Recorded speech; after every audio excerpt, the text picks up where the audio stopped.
what I want to start off with though is just talking about that street fight where the guy broke the other guy's arm. And it was pretty interesting. Like Mike didn't see the video. We tried to find it to show him, but couldn't find it. But basically, I'll give you guys the gist of it.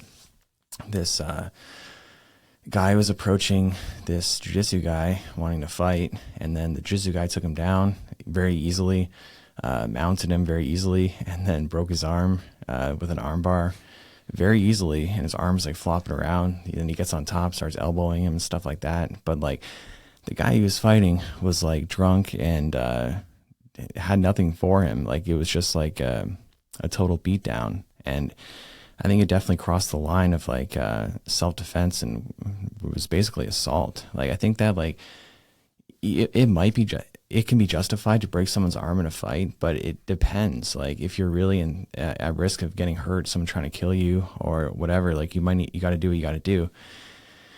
But for this guy specifically, like he wasn't much of a threat. He was just this like drunk, unathletic like guy. Like it was just too easy for him. So like why break the dude's arm and like, you know, permanently screw up his arm?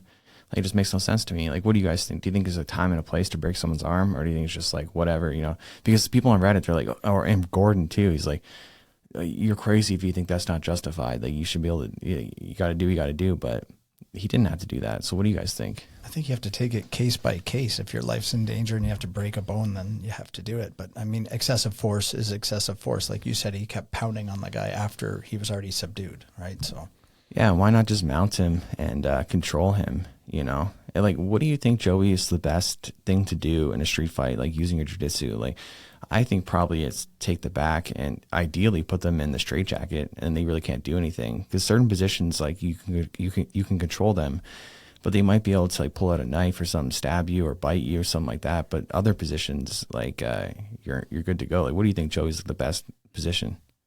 I have like two opinions. One, I think it depends on how you want the fight to end. So if your plan is to like have the police show up and arrest the guy, then yeah, take the back, straight jacket the guy. You don't have to do anything. You don't have to hurt him. You can hold him.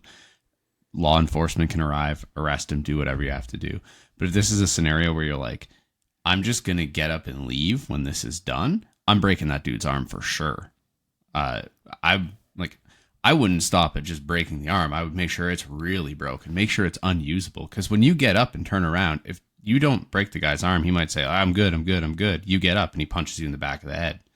If I'm actually using jiu-jitsu for self-defense, I want to use it in that way. When I get up, you are no longer a threat to me and I can just leave. I don't have to engage. I don't have to watch out. You're just not going to hit me anymore. So like in that sense, I think like a Kimura, an arm bar, both of those are great. That arm's not useful anymore. I don't have to worry about you hitting me. I can leave this altercation now. Or honestly, even something like now I don't know how it would apply to a street fight. I probably wouldn't want to do this because it might get hit in the head. But like if you heel hook someone and break their knee, that guy's probably not going to get up and chase you afterwards. So like I'm probably pretty safe to leave. That's true. But like, what if you're fighting someone that's actually pretty low threat? They're like just this like drunken, like, you know, not strong, not like, they don't know what they're doing. Cause this guy, he just looked like a black belt rolling with a brand new white belt that was just awful. Like it was just like too easy for the guy. So like in that case, do you think he still should have broke his arm? I would, like personally in that situation, I would, because you never know what someone's capable of, especially like when you get up and that altercation's done. Like even a guy who's maybe not threatening, like maybe he hits really hard. I don't know. Maybe he's going to hit me in the back of the head. That's not the safest place to be hit. Things can happen. Like for me, if like, no, I'm obviously not going to go around and just fight random drunk dudes. Typically, that's not how I like to spend my weekends and evenings. Now, if there's some random drunk dudes who want to fight, like, hey, shoot me a message. We can have some fun.